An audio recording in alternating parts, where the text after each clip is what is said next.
పర్వానియాలో current లేదు.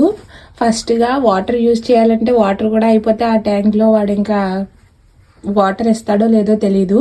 సామాన్లు కడగాలంటే భయంగా ఉంది. వంట చేయాలంటే హీటర్లో ఫిల్టర్లో వాటర్ ఆల్రెడీ ఉన్నవి అయిపోయినాయి అంటే ఫిల్టర్లో తాగడానికి వాటర్ ఉండవు. కరెంట్ లేకపోవడం వల్ల ఇదొక ప్రాబ్లం. అయితే హీటర్ ఆన్లో ఉంచాము, అందుకు కొన్ని హాట్ వాటర్ ఉంటే దానిలోకి స్నానం చేయించాను సేఫ్టీ కోసం. ఇంకొక 2 బకెట్లు వాటర్ పట్టి ఉంచాను. అందుకే హెయిర్ డ్రై చేద్దాము బాగాని, శీతాకాలం కదా బాగా వెట్టుగా ఉందనుకుంటే డ్రైయర్ ఆన్ చేయడానికి కరెంట్ లేదు. బాగా చలిగా ఉంది కాబట్టి హీటర్ కంపల్సరీగా ఉండాలి. ఇప్పుడు హీటర్ వేసుకోవడానికి కూడా లేదు. కరెంట్ వచ్చేసి ఆల్మోస్ట్ ఆఫ్టర్నూన్ 12కి తీసేశాడు. ఎప్పుడు ఇస్తాడో తెలీదు.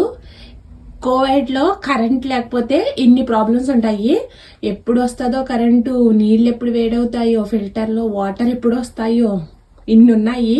మెయిన్ థింగ్ ఏంటంటే నా ఫోన్లో ఛార్జింగ్ లేదు, ఓన్లీ 20% ఉంది. కరెంట్ ఎప్పుడు వస్తే అప్పటి వరకు ఈ ఛార్జింగ్ని మెయింటైన్ చేసుకోవాలి.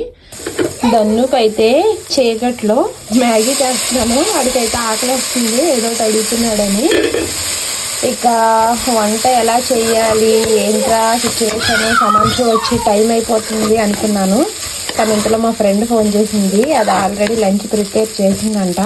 ఇక అక్కడికైతే వెళ్తాను. ఈరోజు కరెంట్ నుంచి అయితే ఏదోలాగా నాకు దేవుడి అవకాశాన్ని ఇచ్చాడు స్కిప్ అవడానికి. ఇంతకుముందు న్యూస్లో వచ్చిందంట కరెంట్ ఇస్తారు అని, కానీ పర్టికులర్గా ఈ రోజైతే ఇస్తారని తెలీదు.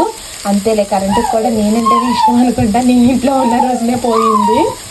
నెగిటివ్ కామెంట్స్ పెట్టే పెద్దలు చాలామంది ఉంటారు. నేను ఇప్పుడు కరెంట్ లేకపోయినా, ఫోన్లో ఛార్జ్ లేకపోయినా వీడియో చేస్తున్నాను అనుకుంటారు. ఎందుకంటే నేను ఇప్పుడే మా ఫ్రెండ్ వాళ్ళ ఇంటికి వెళ్తున్నాను, దానికోసమే ఈ వీడియో షూట్ చేశాను. అక్కడికి వెళ్ళిన తర్వాత అప్లోడ్ చేస్తాను. ఓకేనా? Thank you.